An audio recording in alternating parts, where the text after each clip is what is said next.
Hi everyone and welcome to my channel. Today I would just like to share a lesson that I taught in my masterclass recently. It's about how to strengthen chest voice and why does it get really challenging on the top, and when you get this really scratchy feeling, how far should you go and what is that progress of how to build a stronger, higher chest voice. I hope you enjoy. The quality is just that of a live video conference and you will just see me. Yes, I hope you enjoy.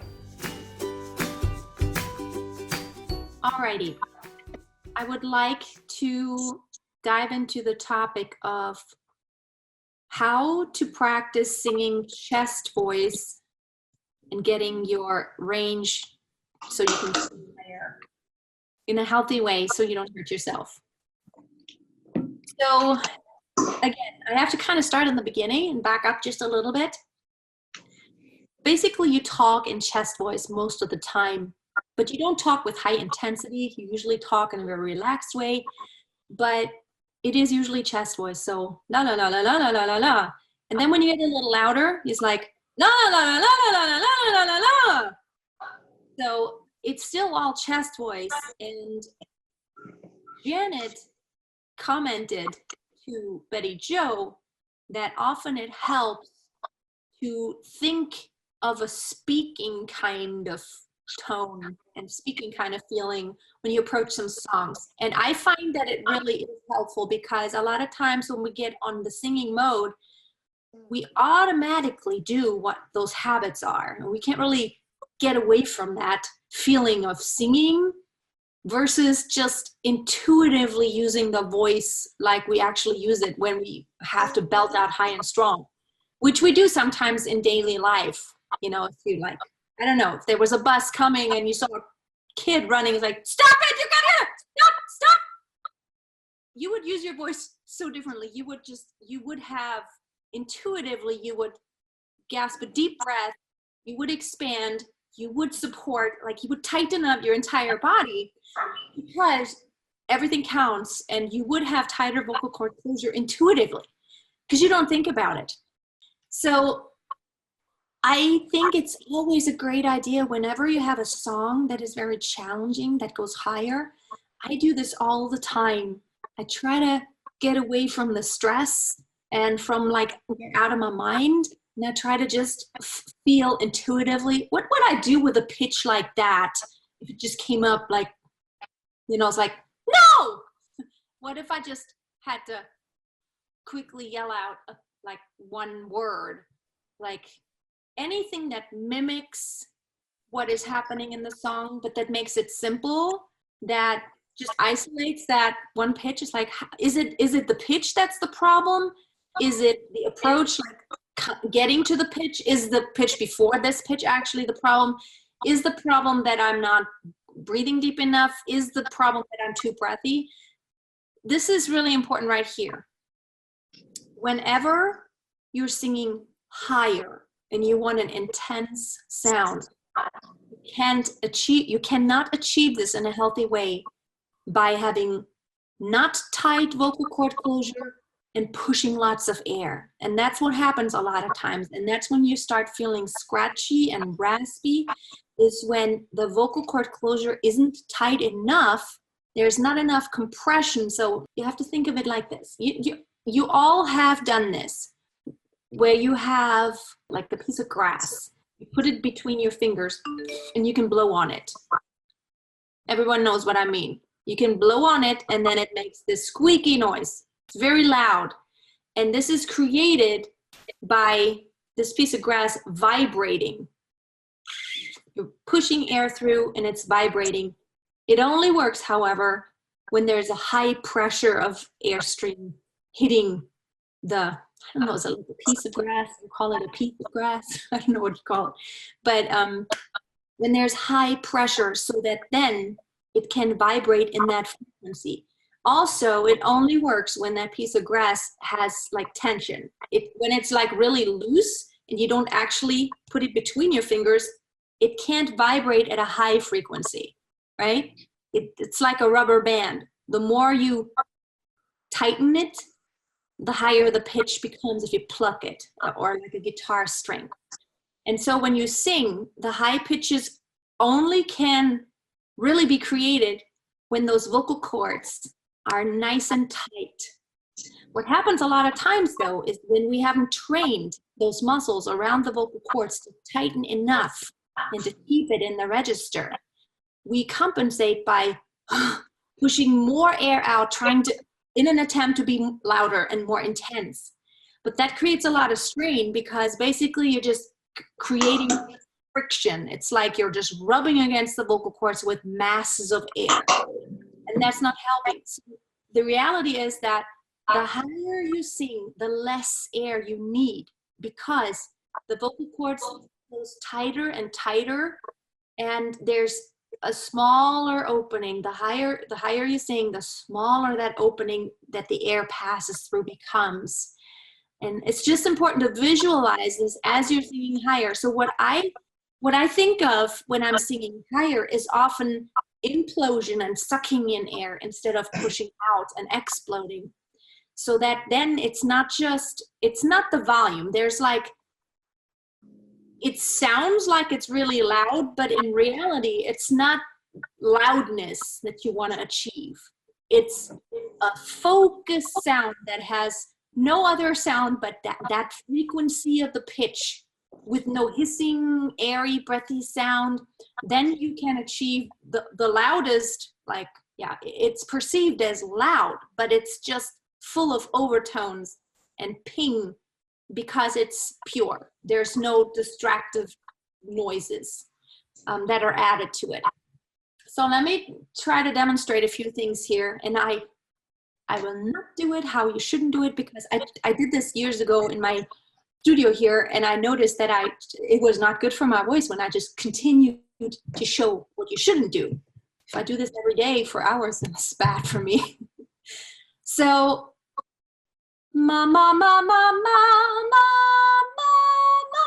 I can tell already, this is like getting very high in my chest voice, but I don't want to switch all the way over to head voice. So what I have to think of is actually support more, work really harder in my core, compress, but think softer. It's almost like, I always call it like putting the lid on. It's like you're not blowing it out, but it's like you're getting more intense from down here, but you're not letting it out. It's almost like holding it inside. So instead of ma, ma, ma, ma, ma, ma, ma, ma, which is not good, it's just loud and yelled.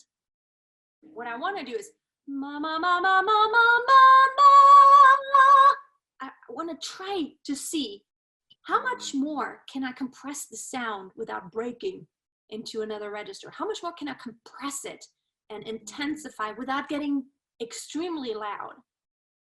However, here's the other side of the coin. When those muscles are not trained yet, because you haven't just in your life, you have not sung this high continuously over the years.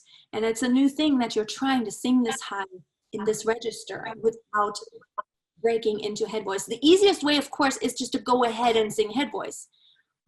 That's probably what we tend to do when we don't think about it, like, or when, you know, it's just the easiest thing. But of course, we don't always want to do the easiest thing. We just want to achieve a certain sound.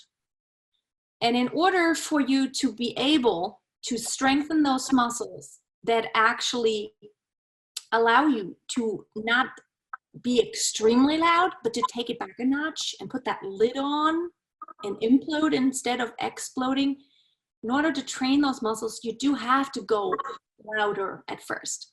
But you want to always be at this, it's like this edge, right? You want to be at the edge. You don't want to go over. You don't want to hurt. You want to challenge. You want to go to the limit, but you don't want to go there for an hour. You want to go there like in those exercises that are like short outbursts of like this really high intense pitches. And Betty Jo, I haven't watched your entire video yet that you just posted earlier. I watched part of it where you demonstrated some of the exercises that I showed. And like those short ones, it's all about teaching you to have this moment of intensity and then release. Intensity and release. That's why I like exercises that teach you to not be static. Even when you have a pitch that holds out, that seems like it's just sitting there, it's not, it's never just sitting there. You're always doing something. There is emotion in it. Even though you can't hear it, you have to think of it that way. Otherwise you get fatigued and tired and scratchy. But those mama, mama, or why me? Why me? It's really just stretch and release, stretch and release. And that's like every time you're doing this, it's a little push on the high end, but it's not to where it's really straining because it's short. And I would always start with lots of those short moments of high, and then I do something else, or I do something else, and then I go high. You want to put it, you know, in the beginning, the high pitch, and then in the middle, there's a high pitch, or at the end, there's a high pitch, because we need all of the variations. And as you all probably know, it's so different when it's in an exercise, and then you have a song. It feels totally different because there's words, there's actual different shapes, and there's like leading up to that high pitch. That is already hard. How much am I into a phrase when that high pitch comes up? How much comes after that? Is it a long one? Is it a short one? All of that makes such a big difference. And that's why, like, really understanding, like, it's not just a high pitch. Probably you can sing that high pitch if you just go easy, right? It's starting where it's really easy with that short, just high pitch, and then adding something to it to kind of mimic what is going to happen in the song. So you want to add one other thing, maybe just a little note before, mama, mama, or yeah, however, legato, staccato, whatever vowel, and then you add something else. But I always want you to think of starting at the smallest unit. Always start with, is the problem that I cannot sing this pitch straight? Is the problem that it's too high for my voice? Or is the problem that I can't quite keep up the intensity? Or is the problem that I can't get to that intensity after, like, this long phrase precedes this whole thing? So what, like, the problem is often not like the symptom, right? It's like the body. A lot of times when something hurts, that's not the problem. It's like something totally different that is causing this whole thing. And so that's why I'm always really big on, like, trying out different things, even always making sure when you are practicing high chest voice to not neglect your head voice. It's like you want to stretch all those muscles in all directions and not just be one-sided. And as Betty Jo, you have stated that after practicing chest voice, you notice that your head voice has gotten so much stronger. And it's true the other way too. When you leave out your high head voice permanently and you don't ever really use it, basically you're not training a bunch of muscles in the way that they could be trained, and you're leaving that out. So you want to make sure you're always, you know, not every single day you can practice everything, but when you look at a month, you want to make sure you're consistently doing all these areas in your voice, and it will help strengthen those muscles. It does take time, and for me, sometimes it's enough just to practice like the 3-second phrase, because that's the only problem in a song. Like, this is the only real big problem. It's that high pitch. If I do this for even 7 days, every day, I do it like 10 times for a minute. Really, just a minute. 10 times a day, but for a minute only. That just, for me personally, that's just how my body reacts. That just makes my voice grow so much more than focusing on one day and practicing for a long time. I hope you enjoyed this lesson. Thank you so much for watching today. If you would like to go more in depth, you can of course check out my course Back to the Basics. I will put the link below. It's almost 50 videos at this time, and I always keep on adding to the library. And all those videos are not available anywhere on YouTube. They're just exclusive to the course. Have a wonderful day, and always keep on singing. Amen.